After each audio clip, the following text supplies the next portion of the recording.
Sunday, March 3rd, 2019, episode 151. I didn't ask you this. Do you want to name the episode? What do we call it?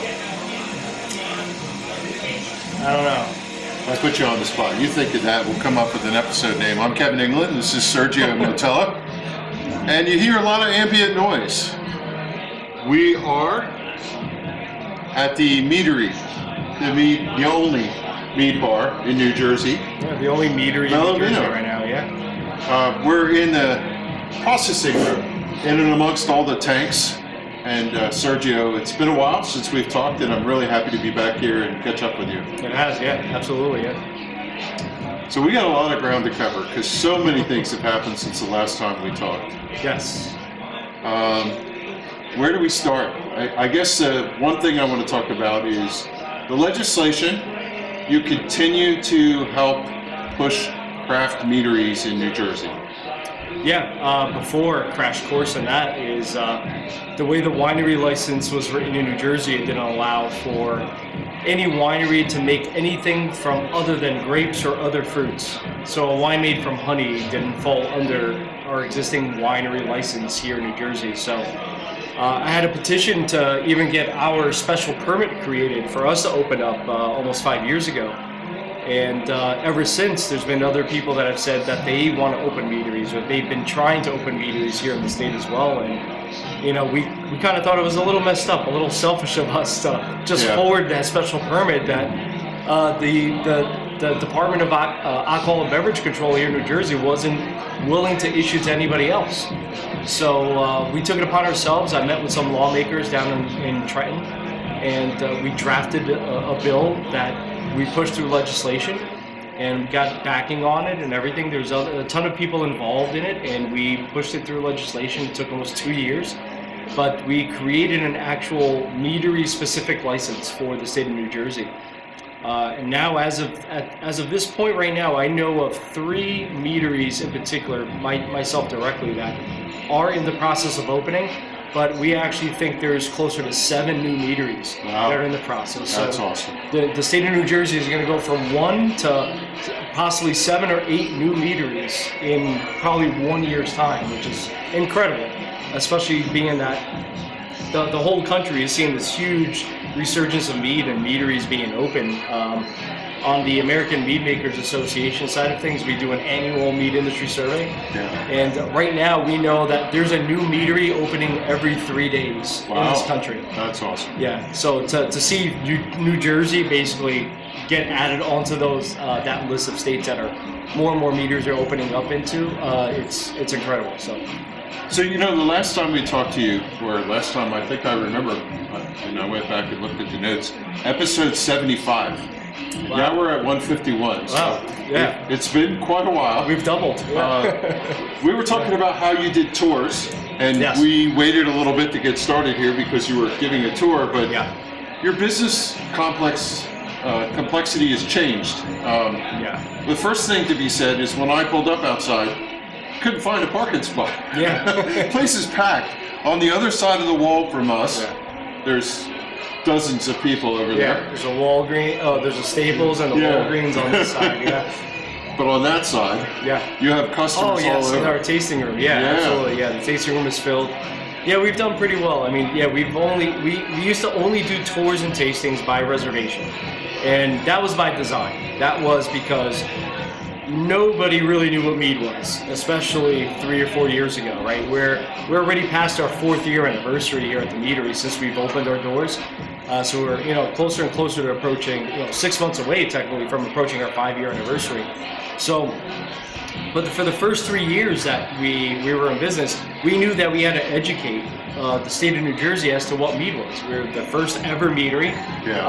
Whether there was other meaderies already in existence, I mean, mead was still one of those things that not a lot of people have heard of, especially 3 or 4 years ago. Even as I travel around, I do some traveling for work, you don't see meaderies all over the place. Maybe the West Coast, I see more proliferation. And Midwest, you start to see... the Midwest is big in meaderies, but it's still not a common thing. Unlike a craft brewery, that's doing craft beer, which is just skyrocketed. Absolutely, yeah. No, So we like to think the mead industry right now in the United States is where the craft beer industry was approximately 15 years ago, 15, 16, 17 years ago, where it was really at the inception of really starting to grow into something really big.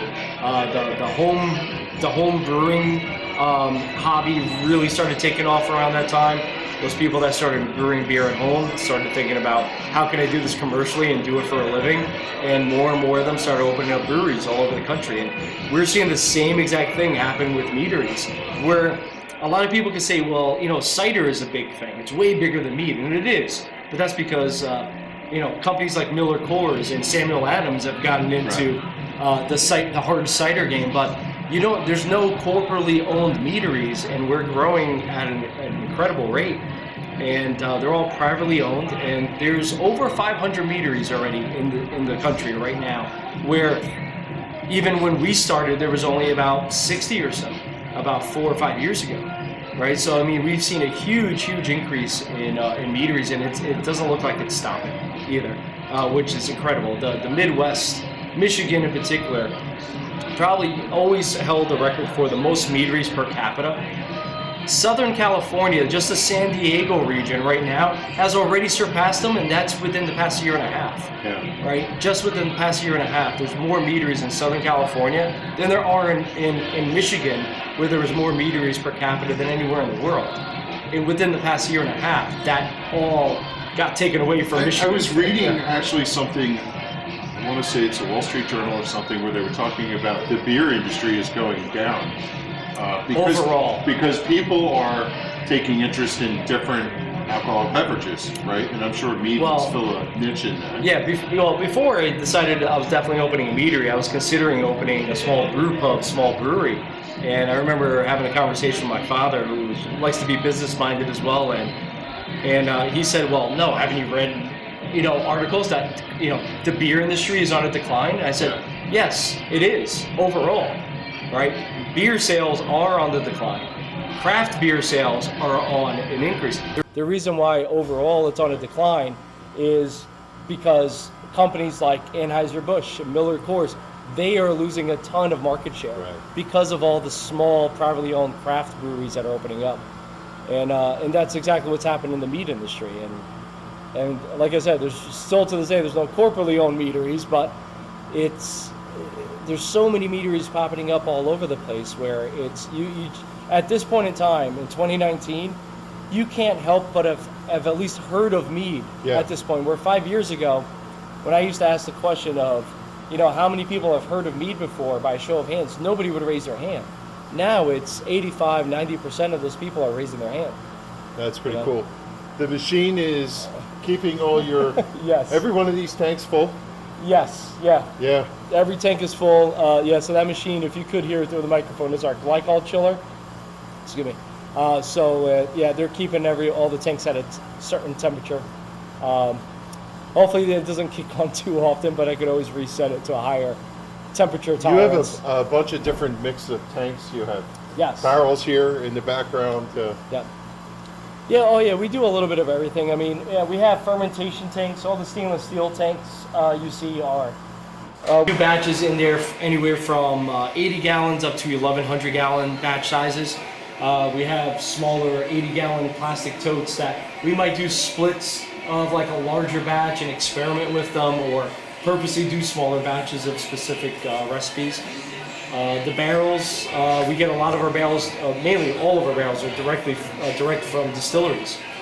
So the barrels you see behind us here, they're actually, I took a drive, a 3.5 hour drive up to Hill Rock Farm Distillery in Akron, New York, I believe it was. Yeah, Hill Rock Farm Distillery. They have 75 acres of farmland that the only products that they make are from ingredients that they grow on their own land. So it's all their single malt whiskey, their bourbons, their rye whiskeys. Everything is made from their corn, rye, and malt that they grow themselves. They floor malt it. I mean, everything is literally from farm to glass at that place. So we were lucky enough to have a connection there and made good friends. Took a lot of mead up there, and quite a bit of mead, where they were actually amazed. And we had a really great time sharing our meads with them. And while we waited, they were emptying barrels fresh for us to take home, so we could fill up with mead as well. Nice. Yeah. So it's we And do a little have bit of all everything. kinds of arrangements. I know you do apple cider arrangements, right? Yes, And we work with different, Melik's Apple Orchards. Melik, yeah, which very is good friends with near Melik's. us, Yes. and they're phenomenal. Yeah, so it takes a lot of networking, right, as a small business does. person. It does, yeah. To get the best of the best, you have to know people. You have to build relationships, that's for sure. Well, we have a very close tie with Melik's Apple Orchards. We've been working with them since day one, and so for years and years, where during the cider season, basically, we're getting freshly pressed cider from them. They're literally pressing the cider, and it's going from the press right into like 300-gallon totes into the back of the owner's And their stuff pickup. is so good. And they're bringing it straight to us as soon as it's pressed, and it's Yeah. in our tanks fermenting with the honey within hours. So I mean, we do quite a bit with them, and various other even local companies. We use coffees and teas from Coffee Bean Direct and Tattle Tea, which are out in Frenchtown, New Jersey. Yep. We get a lot of stuff from Nuts.com, which coincidentally is in Cranford, New Jersey, like I didn't know that. 15 minutes away from us. Oh, Yeah. yeah, see their packages over here in the background. Yeah, we do some peanut butter and jelly meads and pecan pie mead. We do once a year, and we get all of our bulk nut products basically So from them. 4 years in, Yeah. you're past the stage where people thought you were nuts, right? Yeah. Now, yeah. now people are like, boy, you really have achieved what you were looking for. You're in stores, not only in New Jersey, but Yeah. all of it. Yeah, we're in 5 different states right now. Yeah, New Jersey. We're distributed all throughout New Jersey, New York, Michigan. We went right to Michigan after New York was it's out of state, but we still consider it a local. We're close enough to the New York City border at least.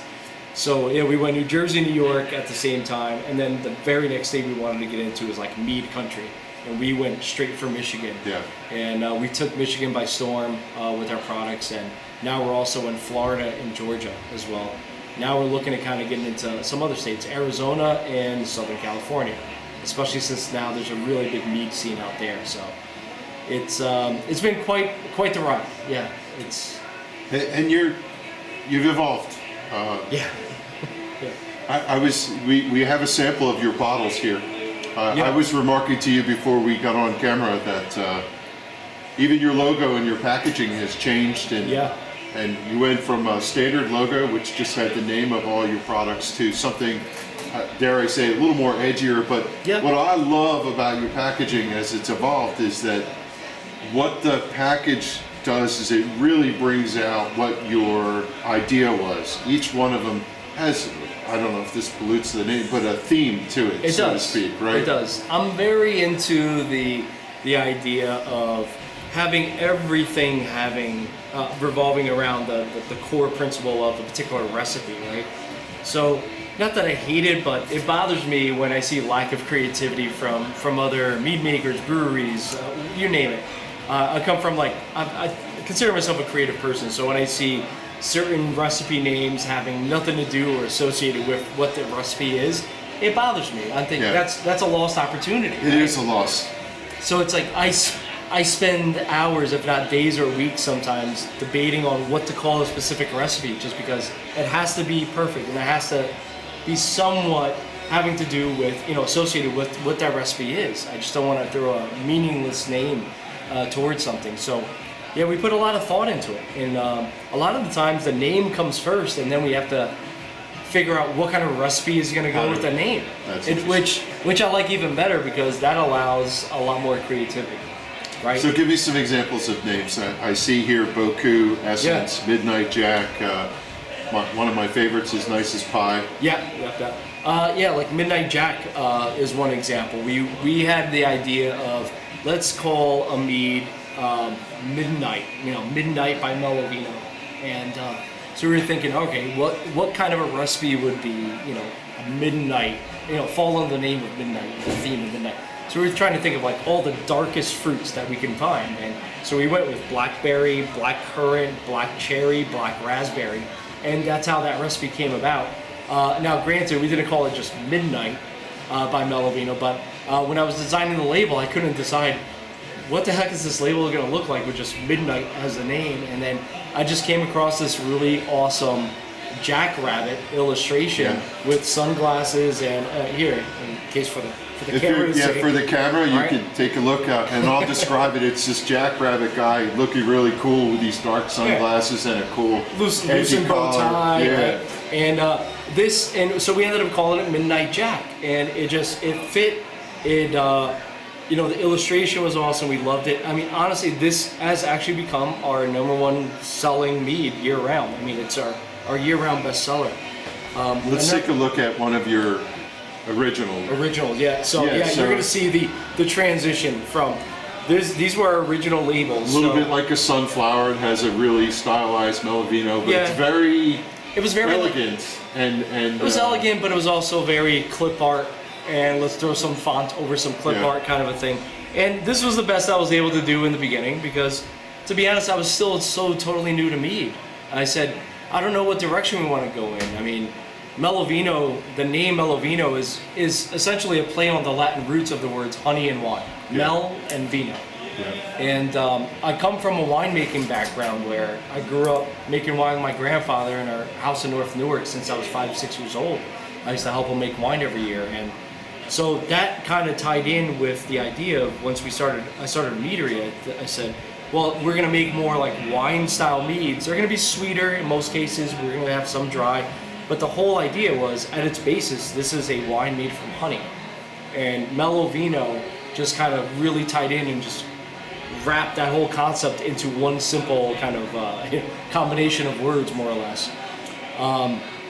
So we are known as being a meadery that even our sweeter meads are nowhere near as sweet as most of the other meaderies. There's a lot of times when you drink a mead where you find, and it's like you're literally drinking a glass of honey water. And, but one of the things that I should remark, 2 beekeepers walk into a bar. I joke with Bob Kloss all about that, and here we are. We're 2 beekeepers in a bar. 2 beekeepers. Now I'm finally a beekeeper. Ding ding. When you think about what you guys have, you have your meads. On tap here, you have different products. Yes. For folks to come in and talk about those.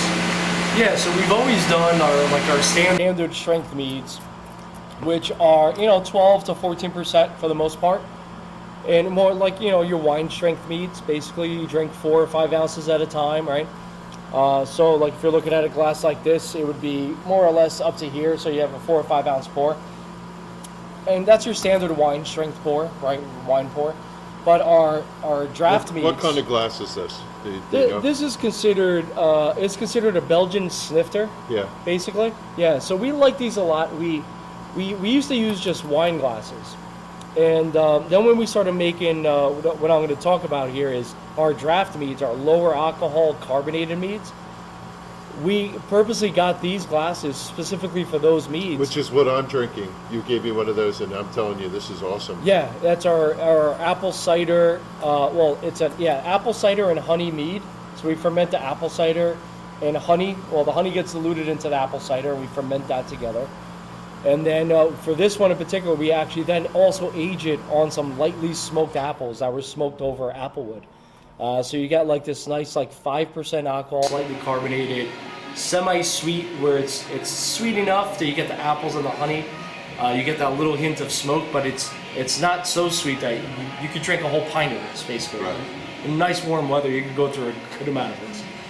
Our draft meads are particularly for that. And that's why we got these glasses for the draft meads. And then we realized that our standard strength meads drink very, very well in these as well. So we just got rid of the wine glasses. And I noticed that the glasses have changed since the last time I was here. Yeah. So, is it when you're drinking this at home, this type of glass? Anything will do. Don't be fussy about anything it. Will just do. Curious. So Paper cup. So I'm a connoisseur of all things alcohol. I mean, I still drink plenty of wine. I drink plenty of beer. Obviously, plenty of mead as well. Yeah. Plenty of hard liquor. You're doing beers too, right? You have a couple of beer partnerships that you're doing. Well, we do collaborations with breweries, and then in-house ourselves, we do beer-style meads, right? So they're literally brewed just as if you were making a beer, but instead of using any malt, we replace all the malt with honey. So all the fermentable sugars are coming from honey. We're replicating beer styles. which is done really, really well for us here in house. And now I'm actually doing a presentation on brewing beer style meads at the American Mead Makers Association's MeadCon, also at the National Home Brewers Association's annual Homebrew Con, which is thousands and thousands of people, a huge conference out there. So I'm doing, it's a whole new trend that I think we kind of started here, which is brewing beer style meads, where it really walks a fine line between what's a mead and what's a beer, kind of a thing. Does it have to do with the type of ingredients and the ratios and things like that? More or less. I mean, there's so many different beer styles that we can have a good chance at trying to replicate or at least be inspired by in mead form. So I mean, without getting too nerdy into it, because I also brewed a ton of beer before I even knew what mead was. So luckily I have that experience. But I mean, there's certain grain ratios and different types of specialty grain, base grade, that you use to make beer, and different types of hops and all that, different yeast strains. They're going to give you whole different types of different outcomes depending on where you go. So many different combinations, just as there is in mead.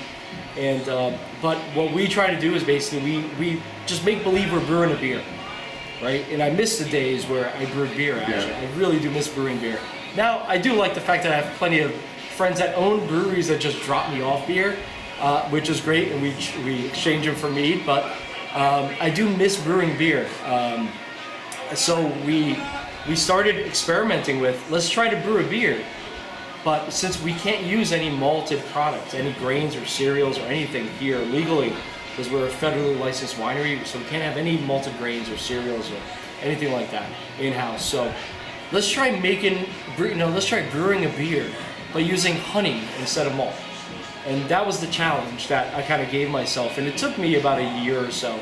And I think we actually ended up hitting that nail on the head as far as like these different beer style meads that we've done. And it's been a real fine line, and people have been enjoying them pretty much. It always amazes me as I watch, obviously you're on social media, Facebook, things like that.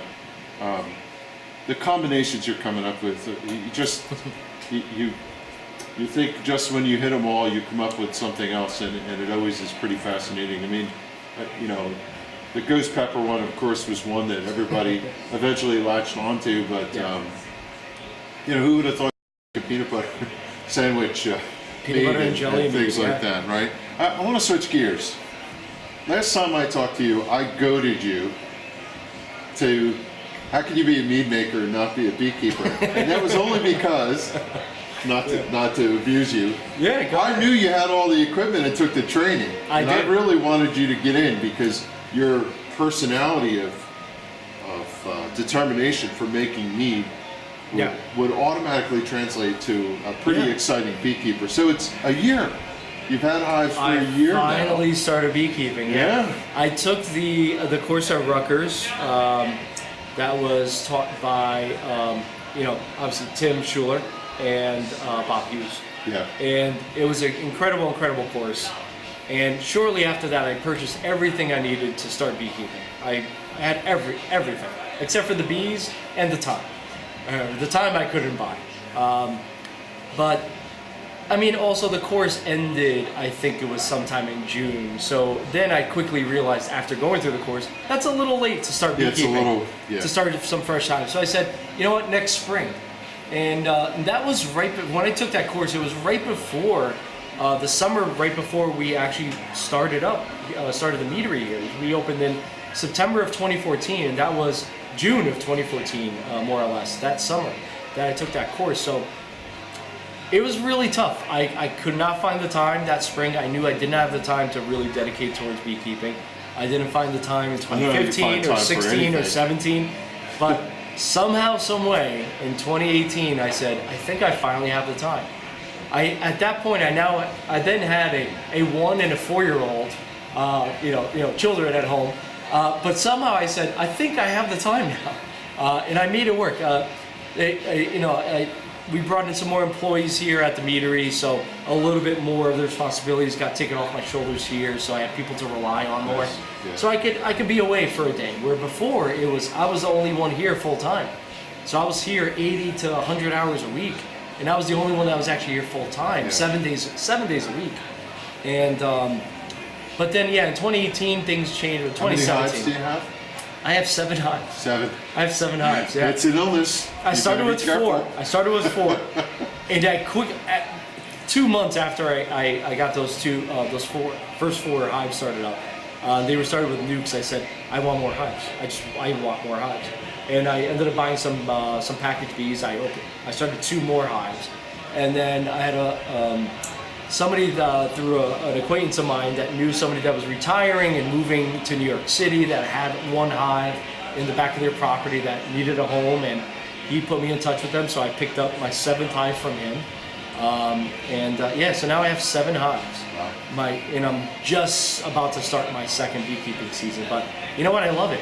And ever since I took that course, I mean, I never stopped educating myself. I always stayed very in tune with the beekeeping scene. I've listened to I started listening to your podcast around the same time, or shortly after I started that course at Rutgers. I can tell you're following along because every once in a while we connect, and you start asking me all these questions. Yeah, how's the gym going? Things. Yeah. How do I feel? Yeah, how do you feel? How's your ankle, by the way? Not mentally. My ankle's okay. Ankle, I said. Ankle. You were telling me when we talked that you twisted your ankle. I did this past Friday. I was walking out the 3 steps that we have out of here, and I was on my way out of the meadery for the day, and I just somehow rolled my ankle going down 3 steps, and I rolled it pretty bad. Now I come from playing a ton of basketball all my day, so I've rolled my ankles and sprained my ankles plenty of times, way worse than this, but it was pretty bad, needless to say. So the funny part was, it took me 2 minutes of trying to get over the initial pain of it, and I was sitting on the floor outside here, and I'm trying to get over the initial pain. After that passed, I grabbed my phone, I called my brother who works for me full time. I said, you need to come outside and drive my car next to me. It's because I'm not going to be able to make the 25, 30-foot walk to my car. And no doctor, no. No, I already know what they're all going to say. I've sprained my ankles plenty of times in the past. I've sprained my ankle probably 3 times as worse as I did this time. Yeah. And I walked 1.5 miles home afterwards. I mean, it took me 2 hours, but it's been a lot worse. So I already know what they're all going to say. Ice, keep it elevated. Yeah, rice. Yeah. It is what it is. But so the funny part was, as soon as I get in my car, shortly after I just sprained my ankle, that I'm listening to your most recent episode, and you're saying how, if you were in shape and this and that, you'd be a lot less prone to injury. And when I heard you say that, I just mumbled under my breath, shut up, Kevin. I know I should be in better shape, but how am I supposed to work on my ankles? I was doing squats this morning in my kitchen while I was waiting for my toast to go. So there you go. So there you go. You're a beekeeper. Yes, I love it. Coming out of your first season, and in true Sergio fashion, you're working on a new product. I am, yes. I like to come up with solutions for everyday problems, and the biggest everyday problem in the beekeeping industry is Varroa mites, right? And so I do a lot of research on the side, whether it ever comes, anything ever comes out of it or anything. Just like yourself, I'm very in tune with, I want to stay in tune and know what's going on. Even in your last episode talking about Paul, right? My name is Paul. Yeah. Talking about, he's a mitologist, right? Mitologist is? Mycologist. Mycologist, yeah, sorry. And I'm thinking of mites. Mycologist, and the whole thing with the mushroom extract, it's so fascinating. I love hearing and reading this stuff about that. And so anyway, I've always been trying to think of, whenever there's a problem, whether it's at the meadery, whether it's at home, anywhere, I always try to think of, let's break this down, and what's the simplest solution to alleviate this problem. And and that's the way my mind thinks. I try to be everything I do, I try to be as streamlined and as effective as possible. And sometimes it can be considered borderline laziness, right? There's a thin line between laziness and being effective. Call it efficiency. Efficiency, yeah. There is a certain efficiency you want to get. But there's a thin line between laziness and efficiency, right? You go through a lot of work to be efficient, But once you're at the efficient stage, it can be considered laziness. Right. Right. But there's a lot of work to get to that efficiency, right? So anyway. In industry, we call it optimization, by the way. Optimization. Yeah.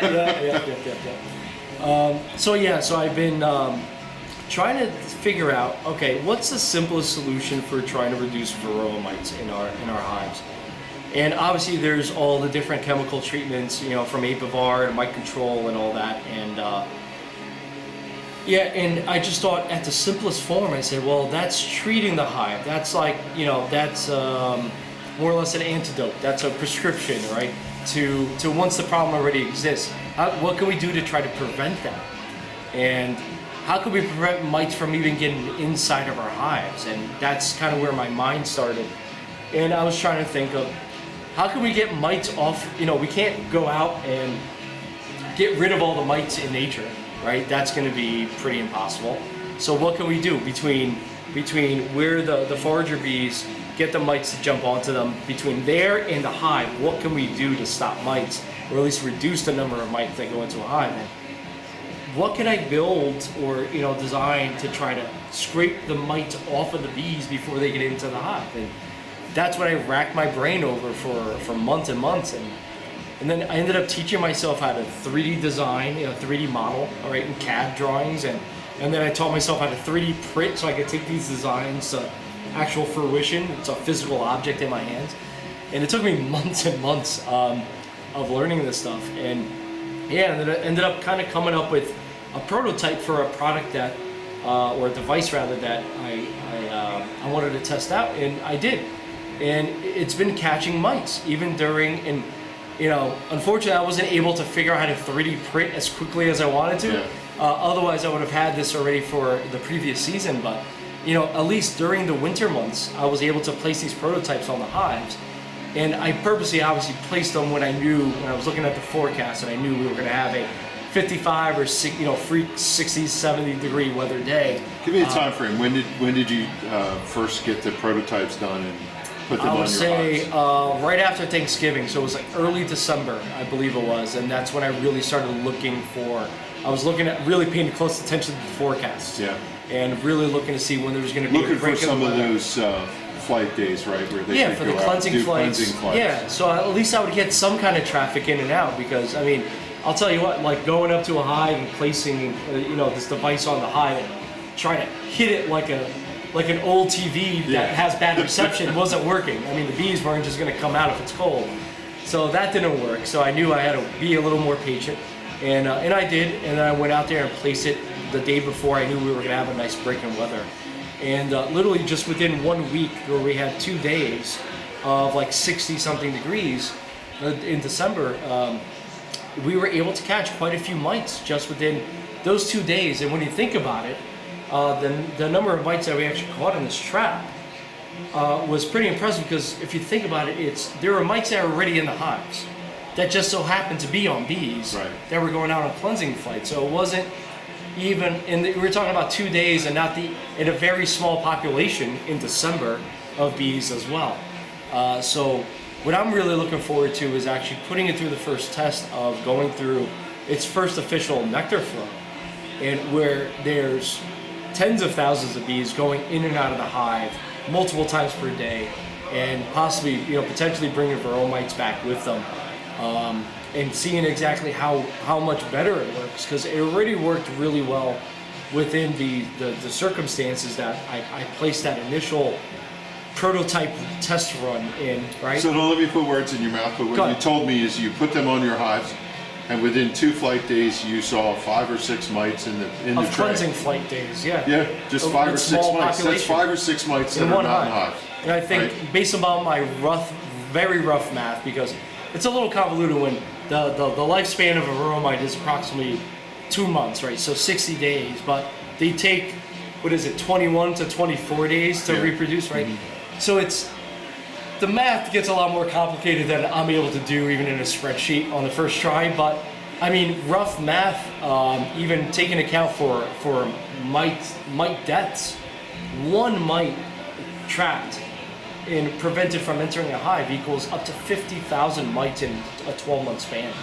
And once I saw that, and I saw this one hive with a super small population of bees, right, during the winter months, in the middle of December, catching 6 mites on one trap on that one hive during 2 days of cleansing flights, that was pretty impressive for me. And I said, I think we really got something. So that seems like a high number to me, but any mite dead is a good mite dead, as far as I'm concerned. Exactly. I mean, so tell me what this thing is. We don't have any of your prototypes. No, and to be honest, and to be totally transparent, this is not, I definitely don't see this as being 100% effective at catching every single mite. This is an IPM. Exactly, integrated pest management. See, I've been beekeeping for a while. There you go. Right? Yeah. It's part of, an integrated pest management system, and if we can capture X amount of mites, from the very, very start of every season, there, at best, this is my best case scenario.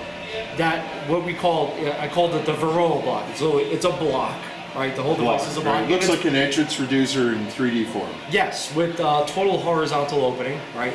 And the whole idea, obviously, it blocks Varroa mites from entering. It kind of tries to stop them at the door. Yeah. So the whole idea of that is, if we can at least stop enough mites where we get to a point where come July, June, like July and August, and it's getting time for honey harvest, and let's start taking mite counts and see if we need to treat these hives. Best case scenario, what I'm thinking, if this device can get you low enough mite counts and keep your hives at below mite thresholds for your area, that's a huge win for me. That's a win, yeah. Because if you could use less chemicals on your hives less times a year, even if you need to only treat once a year, because of this product, it would be a huge win for me. This March time frame is when some people talk about you're mostly birdless, right? At this point, you don't have caproot. That's the right way to say it. Yes. And a lot of people are doing treatments right now. Already. And the principle of that is they're trying to reduce the mite load at the beginning of the season. And if this device is doing that, it's aiding in that same aspect of the lower you can keep the mites in the time that they're going to ramp up for your honey flow, that's the better way to go. Yeah, I mean, even when you think about that, 50,000 mites per mite, one mite can equal 50,000 in an untreated hive, obviously, right? If you were doing no chemical treatments or anything, one mite entering your hive can equal 50,000, even accounting for mite deaths throughout that time. So in a 12-month period, 50,000. So if we were to catch 5 mites, that's 200,000 mites. Yeah. Did I do the math right? Yeah. Yeah, that's 200,000, almost 250,000 mites. Imagine. We'll have to go look at Randy's spreadsheets. He has the ratio. The breakout? Yeah. Yeah. Go look at Randy Oliver's website. His math would be better than mine, probably. Yeah. I did a makeshift Excel spreadsheet, and I'm like, this is crazy. Well, at one point, it was about 2.5 million mites, and I said, that can't be right. But when I came down to it and accounting for deaths, 49,000, almost 50,000 mites. In 12-month period. But again, that's on an untreated hive, right? Right. If you're doing treatments and keeping your mite population low enough, you're fine. But if this can help keep your mite threshold below that, just on its own, and it's non-invasive, no chemicals, you don't need to open your hive at all to use it. It's going to be an incredible option. That's my best case scenario. We talked about the design, right? It has to be small enough that when a bee squeezes through, it's scraping the top and the bottom. It needs to be, yeah. It needs to be big enough that a drone and a queen can get out if that's the case. Yes. You have different ideas about the timing and other avenues. To me, we talked about a pollen trap. Yes. It's not a pollen trap. It's not. It's designed to be open across the entire span. So the pollen sacs are unaffected.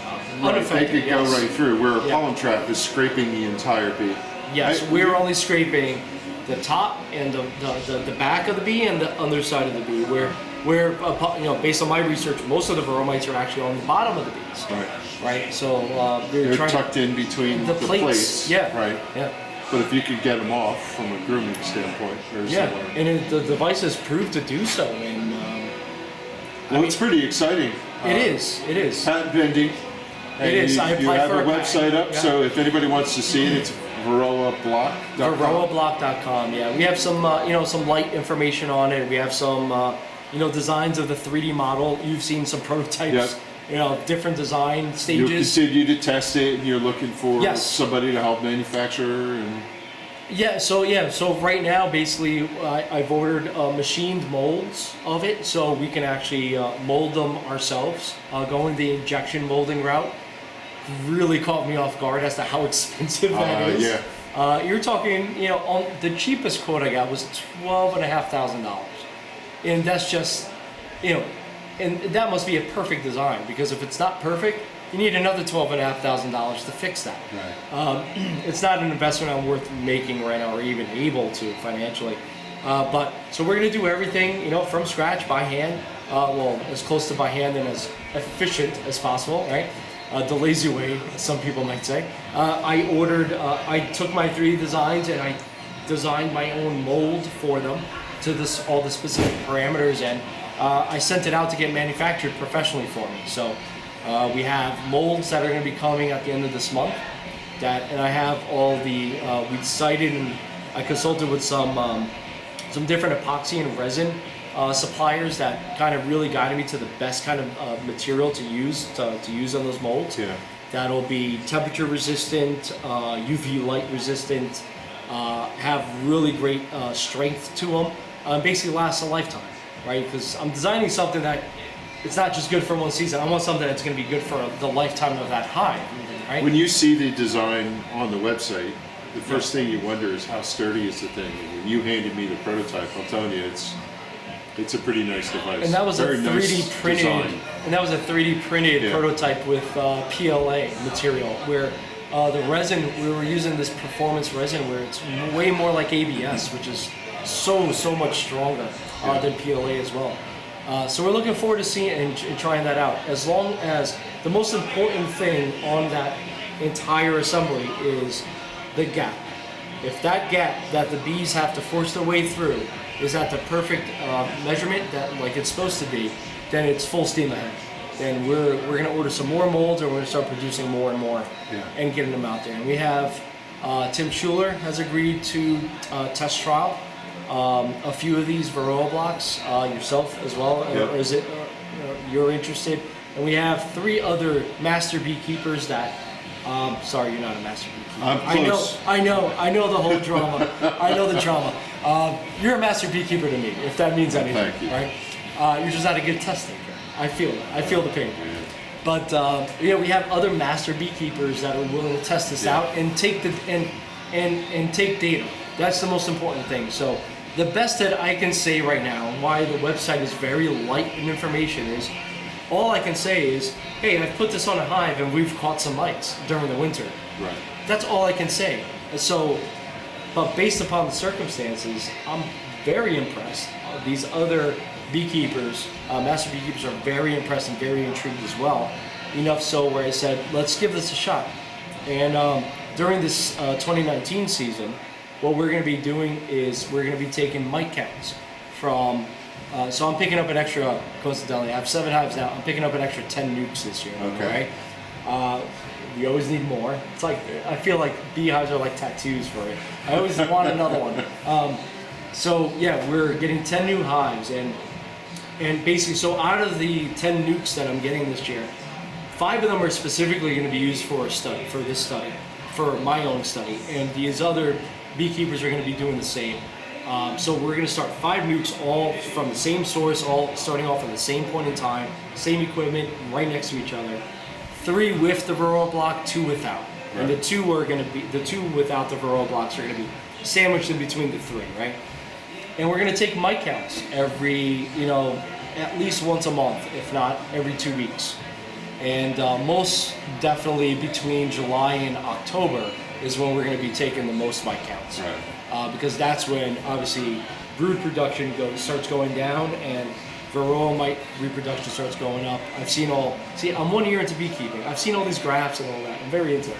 I'm not too much of a newbie. No surprise. Like I said, I've been mentally beekeeping for 4 years. I was always ready. Well, you know to what? do it. There's a lot of people that take that approach, right? They follow along in the shadows, and then when they come in, they're really good beekeepers. Yes. So yeah. I can appreciate that approach. Yeah. At least I knew my first season. I knew I open It's the not like hive. you don't I know know what's going on. I Very know what to accomplished do. beekeepers too. What's that? I said you're connected with some of the most accomplished beekeepers. That too. That in New helps. Jersey too. So that's kind I of have plenty of people to lean on. Yeah. yeah. I'm happy when I'm at work and the phone rings and it's you and we get to chat. And There you go. you have the question of the week, which is always. You always have some really fascinating questions. That's what's cool about the phone calls. Yeah, I'm always because when I say I like to figure things out on my own. When I can't figure something out, that's when I go and start asking for help. I start. I don't Asking. feel like I've been much of a help because sometimes you call me with the strangest questions and I'm like, I don't know. Well, trust me. Sometimes I know I come up with questions I have no direct answer to, and that's what bugs me. Right? Yeah. It bugs me a lot. Like perfect example is I think the last question I asked you is are there any studies as to approximately how many Varroa mites get brought back into a hive in a particular season? Right. Maybe there is, but I don't know of any. I couldn't find any. So I thought if anybody knew, you would know. I don't know that. Yeah. I don't know of any. Yeah, I haven't been able to find any myself. And then when I can't find the answer to the solution to the question that I have, then I start to trying to think of how can I produce an answer to that question. You know, and then I'm thinking, well, if we get translucent tubes that we've set up video cameras at different angles, that with software probably that have picks some of up that, right? Varroa mites on the bodies of the bees, then maybe we get some kind of an idea. We get some starting data. You know they have those things that take a picture of a frame and can extrapolate. Have you ever seen those? No, I did not. Of a Yeah, frame they, itself? They can take a picture of the face of a frame, and in a picture you can spot different Varroa on, and if you could do that and you know what the percentage is, you can extrapolate it. So No kidding. On a frame itself. what do we got here? Here, drink the rest of that so we don't mix it. So this is a nice one. Should we call this one? Thank you, Cherry Much.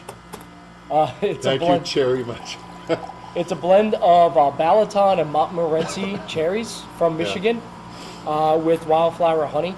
So it's a nice, big, sweet dessert style mead. Very big cherry forward, and it was aged on oak for a short amount of period. I have to say, I love smelling them before you drink them. Every it's a good time thing, I yeah. ever take it when I come here, I always. So this is one of my most recent favorites. Favorite Wow, meads that is we that made. good?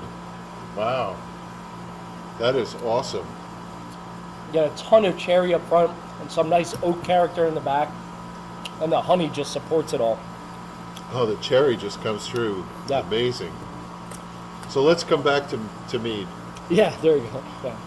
We took a meadcation. Yeah. We took a meadcation. Now we're coming back. You are Presidente of the Mead Association, Presidente, Mead Makers Association. Yes. Yeah.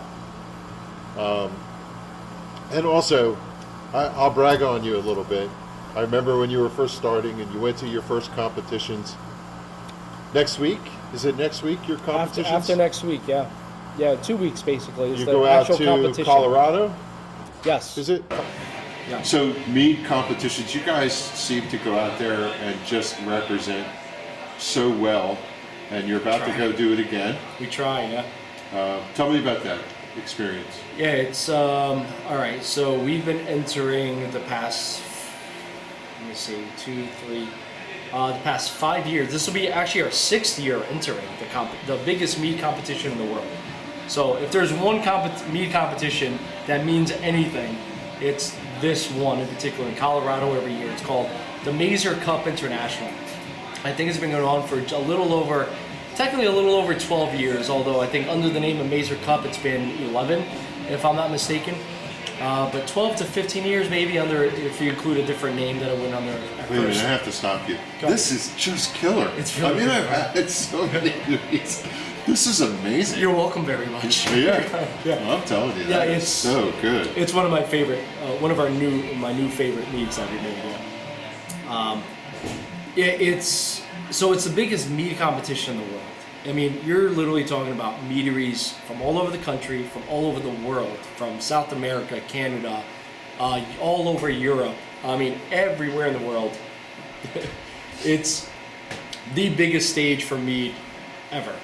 And so it was It's not U.S. centric, right? It's an international competition, Yeah. and it's mead only. There's no beer or hard cider or wine. It's mead only. I'm going to stop you and ask you a question. Yeah. We're new to mead in New Jersey. We must be new to mead in the U.S. compared to Europe, right? Mm-hmm. Is it similar Yes. to like the California versus France for wine that our mead Yes. in the U.S. Yes. has caught them, passed Yeah. them, or I remember is it like the equivalent? wine tasting. What was that? I forgot the name of the wine tasting off the top of my head, but the wine tasting that changed the world Yes, of wine. I know which one you're Where talking California about. right? wines beat out all the French wines. Yeah. So at this competition, U.S. meads represent very well. Well, mainly, yeah. I would say the majority of them are U.S. meads that are entered. But I mean, we have meaderies from all over the world. Every meadery that gives a damn about Yeah. getting some kind of an accolade enters this competition. That's what makes it so great. And it's all held, so the American Mead Makers Association, 3 years ago, we started up the first ever mead conference. And we purposely held it the same week as the biggest mead competition in the world under the same venue. So now what started off as a Friday, Saturday of judging meads for the competition turned into a Tuesday through Saturday type of event, where now it's almost an entire week of mead. Mead sharing, mead talking, mead drinking, especially mead judging. It's an entire week of mead, and so you're literally under the same roof, under the same hotel as a pretty big like resort kind of hotel, with mead makers from all over the world. I mean, mead is a huge thing, especially traditional wise in Poland, in Eastern Europe. It's the national drink of Ethiopia. It's very big in Ireland and the UK and so many other parts of the world, even in Russia and Germany. And so you have mead makers from all over the world, all under the same roof, all laughing together, exchanging meads, and it's such an awesome time. So yeah, MeadCon. Meadcon.net if you're interested in coming and buying a ticket. Meadcon.net. It's in a week and a half. It starts in a week and a half from now, more or less. But you'd be, short to put it in your vacation time. But Do you guys like take your cases out there, or how do you prep for this? yeah, for the competition, we ship all the entries out. So all of our entries are already shipped out. They had to have arrived there by this past Friday. Was the deadline, March 1st. They all get shipped to a centralized location, and then they take them all over to the hotel. They categorize them. It's a double blind judging. So none of the judges ever see. They don't know whose mead it is, what mead it is, or they don't even see the bottle itself. All the bottles are kept in separate rooms, poured in separate rooms. An ID tag is put at the stem of the glass and walked over to the judges in another room. So it's a double blind tasting, and the best mead judges in the world are there for that particular weekend. So how do you guys do? I know the answer to this. Pretty well. I know how you do. Our first year, we brought home 2 golds and a silver, which is very impressive when you consider most meaderies wish they had at least won a bronze medal. 1 bronze medal they would have been ecstatic about. So our first year, we brought 2 golds and a silver home. The second year, we brought home 5 medals. 2 years ago, we brought home 7 medals, and last year we brought home 9. Yeah. So the last 2 years in a row, we were actually the most award-winning meaderies in the world. The most award-winning meadery in the world. The year before that, we actually tied with the most. When we won 5 medals, we tied a 3-way tie with the most medals won at that competition. But the past 2 years, we beat that, and then we beat it again. You heard me in that episode talking about Bob Kloss being a Mike Palmer groupie. Yeah, yes. Are people a Sergio groupie out there? Do they like follow you around? I would hate to admit that, because I hate the idea that I'm famous in any kind of I know realm of existence. You're not that person at all. I'm not. I'm very awkward when it comes to that, and because I'm just your regular guy. I feel the same way too, because people say hello to me when we go to places or whatever. I'm just a regular Joe. I always find it really almost humiliating at some point that people. I want people to come and say hello to me, but it's very strange to be.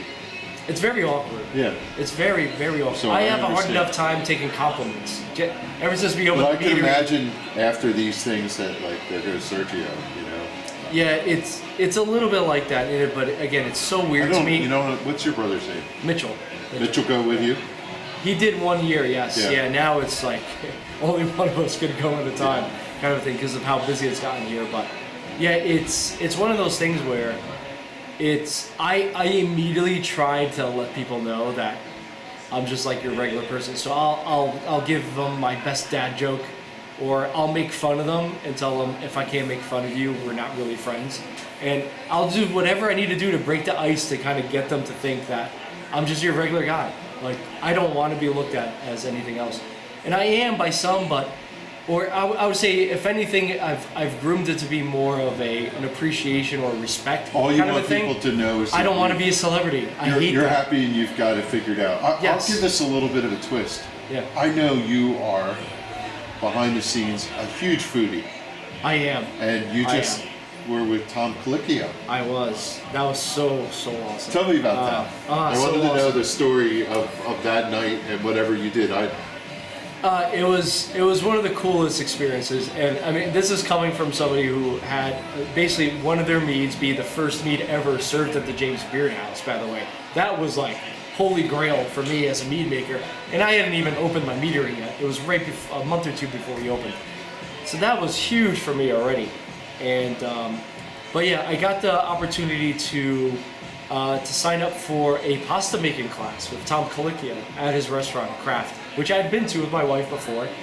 And you know, we don't buy each other anniversary or birthday gifts. What we do is instead we go out to a nice dinner in New York City normally most of the time, and that's what we do. And I'm very much a foodie. I opened her up to the food world. Basically. I should say, for anybody, maybe the international audience that doesn't know who he is, there's a popular TV show called Top Chef. Top Chef.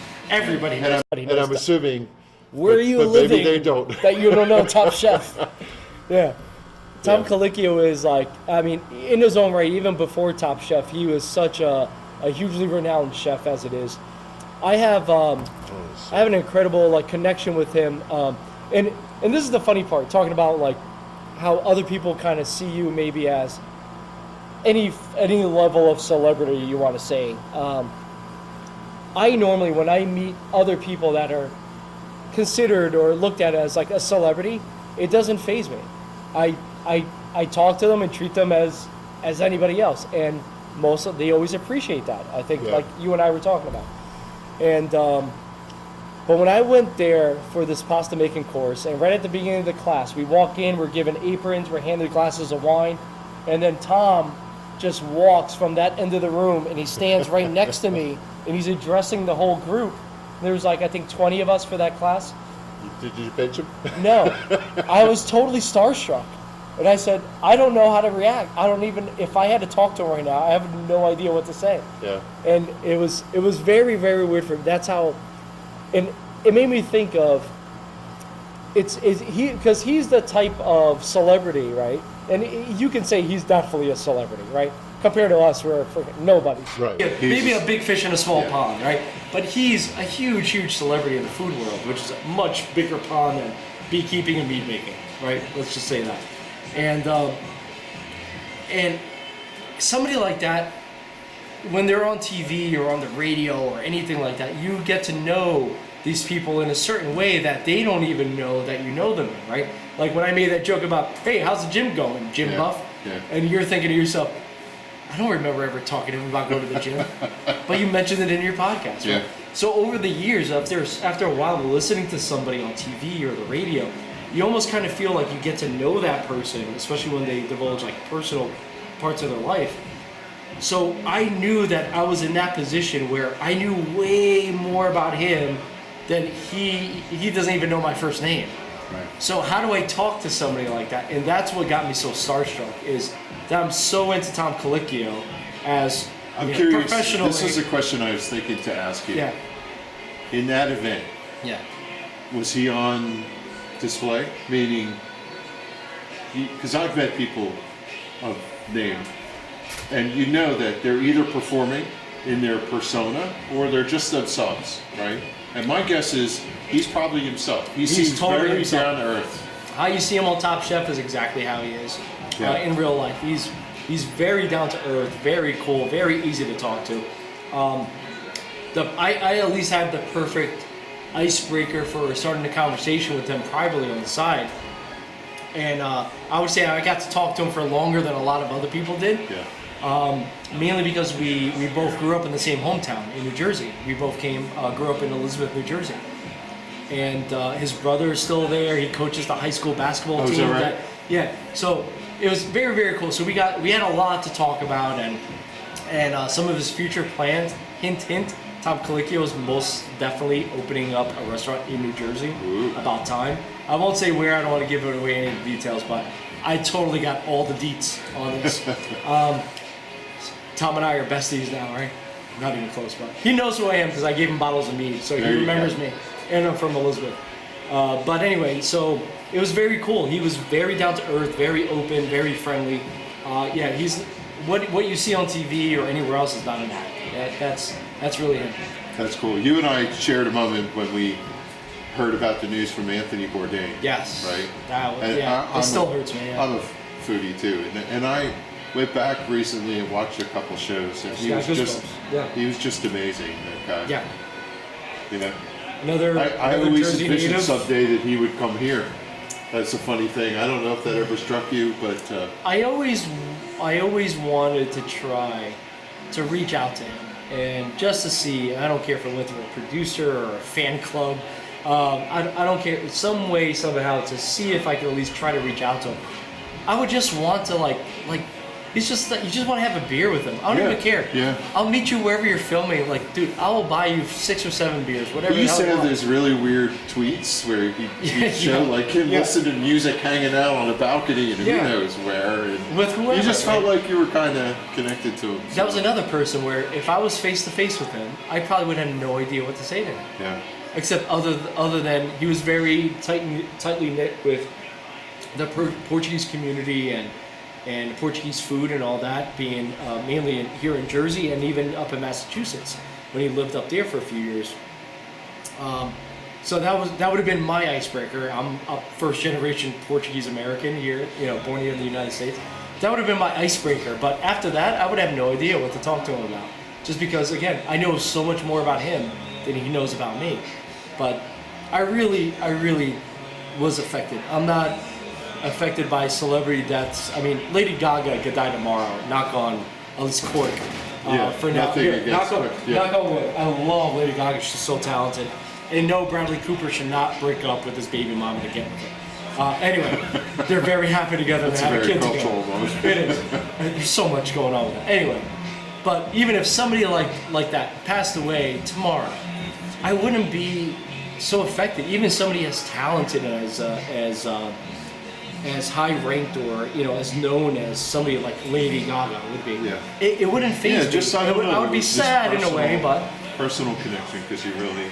With Anthony Bourdain, it was. Yeah. It honestly, it took me almost like a week to kind of get past the idea of he's gone from this earth, and it really. I is still hard. think like you see Eric Repair every once in a while. And you think, man, talk about losing a friend. Right? They were best friends. Yeah. So beekeeping 2019, you're gonna get a bunch of hives, whatever. We gotta keep in touch. Yeah. We're hitting the EAS, but we're doing a bunch of stuff. You got to give me a Varroa Block, right? Yeah, I'm interested absolutely. to put a couple of them in and see how they go. Yeah, once I get them molded up, I'll be handing out some samples for sure. So one of the things that we didn't talk about is the bottom of it. You put an oil or Vaseline to trap the mites. Vaseline, petroleum jelly. And then you just pop the bottom off, and you could count your mites. And Yeah, essentially, it's roughly the same dimensions as an entry reducer, but the bottom tray, the bottom piece of it is detachable. So there's a little tray in there that you just smear some Vaseline in, and that'll act as your sticky bottom board kind of a thing. And whenever the mites or anything else falls through, which we've also caught plenty of small hive beetles, which is an added bonus if anything, and they'll get stuck in the petroleum jelly in the bottom tray. And like I said, it's detachable. You just literally wipe it clean after doing your inspection. You can wipe it clean, replenish it. We'll actually even have additional bottom trays. So that way you could come already prepped with a ton of clean ones, ready to replace the dirty ones and just examine them later. So you can make a very quick trip. Indiegogo or some of this? I have thought about it, but again, it's so early on where, again, all I can really say is I've put this on a hive during the winter and I've caught mites. Yeah, right. For me to do a crowdfunding campaign, it's one of those things that I want the data. I want the data behind that. So I want to see what the mite counts look like on hives with versus without a Varroa block on them.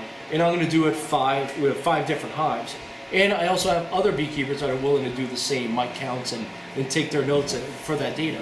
So that's what I want to be able to say. I think that would be the biggest thing. So you're in. This is how much it'll reduce your mite counts. You're in like a prototype stage, right? Yeah, I'm in a prototype. Proof of concept that work. But not even. I mean, I've already proved the concept. I've proven the concept. But there's other things to learn still. Yeah, it's more of a. Let's put this through its first nectar flow. Number one. Yeah, that's what we were talking about. Yeah. You don't even know how this went through a season yet, where you have swarm pressures and other things going on. How does this impact the operation of the hive? There's still some data you have to. Yeah. Exactly. Yeah, and that's what I'm trying to hold off on. I'm like, anybody else would have probably started an Indiegogo Kickstarter campaign. Yeah, right. I don't think it's justified. You'd be surprised how many people would, even at this stage, most people would show some interest in this kind of thing. Well, it would, but I always have like this underlying thing where it's you just can't not let ready. that become bigger than the actual data, right? That, and I mean, I'm very excited about the potential that this has, right? And that's a reason why I'm putting in a lot of time and a lot of money into it. A lot of time and money that I don't have, as a matter of fact. But I feel that strongly about it, and I really think it'll be a really great thing for the beekeeping world. So I'm super optimistic, as you know, myself. But what entrepreneur or inventor isn't about anything they come up with? But I'm more than realistic to know that if I really want to be able to put this in front of people and say, this is worth the money out of your pocket, I want to be able to really reassure them, hey, I can back this up. It's not just, hey, I put this on a hive 2 days in December and got five or six mites trapped on there on different hives. That's already very awesome as it is, but I want more before I say this is really ready for market. So that's why we're doing like a soft launch. I'm super optimistic about it, but we're going to be getting samples out there. We'll have an online store this spring for anybody who wants to get in on it on like during the soft launch, like prototype, proof of concept, or backing up our proof of concept sort of thing. That's the phase that we're in. But by this October, November is when I think we're going to have all the data we really need from different states, from master beekeepers from different states. And we'll really be able to present something that hopefully really does show that it makes a huge difference in the total mite counts in hives, man. And so we'll see how it goes. But either way, I think it's going to be a big help. Beekeepers across the country, all over the world, really. Sounds pretty exciting. We wish you the best with your business. Thank you. Continue to grow, man. Continue to represent. Mead is the thing, man. You sell them online? Tell them your website. Melovino.com. Yeah, we sell anything that we have in our tasting room as far as bottles go. We sell online, ship to different states. All of our draft stuff is available in-house only. We do have cans, so anything off of our draft lines, we can literally fill a can and seam it right on the spot for you to take home. Send it, so it's really cool. 16-ounce cans to go of anything you want. But for the most part, come on by, visit the Mead Bar. Friday, Saturdays, and Sundays, and Vauxhall, New Jersey. Vauxhall, New Jersey, which is basically it's a Union. If you've never how far from New York City are you? 10 minutes. 10-minute drive. Well, I mean, if there was zero traffic, you get to the Holland Tunnel in 10 minutes. But maybe like 20 minutes with traffic. But we're right over. A little out of the way to find it, but definitely worth the trip. We're hidden in the back. If you're in New York, New Jersey area, you could come sneak over here, and it makes a good afternoon. We got good music, nice ambient lighting. Everybody has a great time. Ton of different. Intimate, nice. Yeah, it's a small little. It's almost like a speakeasy for Mead. It was really cool when I walked in and saw all the people. Some people were playing. What was it? Dominoes. I think it was. Yeah, dominoes on the table. That's you get kinda to cool. you can bring food Had in. like a Starbucks kind of. Yeah, vibe you can bring to your it. food in. We have free Wi-Fi. Speaking of Starbucks, right? I mean, yeah, we even have non-alcohol. I mean, well, we sell bottled water, but we also even sell honey water. So it's like just slightly sweetened water with orange blossom honey. And So Sergio, we're happy for you, man. We're happy. We knew you were going to be a success. When you came to that first meeting that I remember seeing you, and you talked about all this, and it seemed like such grandiose plans, and here we are. I mean, you're just killing it, and thanks for the beekeepers. Thank you. yeah, For doing thank you. it. What does Steve Jobs say? Those that are crazy enough to think they could change the world. And yeah, I mean, we're talking about fermenting honey, but it's a big thing. Yeah, and anything that we do, or anything that I do, Hopefully we won't wait can for shoot for the another stars, right? 75 episodes to catch up with you, yeah, right? no, hopefully So- not. I'll stay on top of you for that. Yeah, Yeah, good. We'll get episode. I'm gonna try to get you on episode 200. How about that? Yeah. So thanks everybody for watching or listening. If you're doing that, again, if you're listening, you could go to Melovino.com. the show notes Or yeah. and get the link to melovino.com or bkcorner.org, and it's show 151. And we'll have a link to the YouTube video. We did film this. If the video worked, you'll see it on the BK Corner YouTube. Very cool. So thanks. All right. And man, this is just incredible. I'll give you some more before you. Yeah. All right. Cheers, man. Thank you. Cheers. Got that cherry and the oak together. Oh, so good. Very good. Yeah, this is.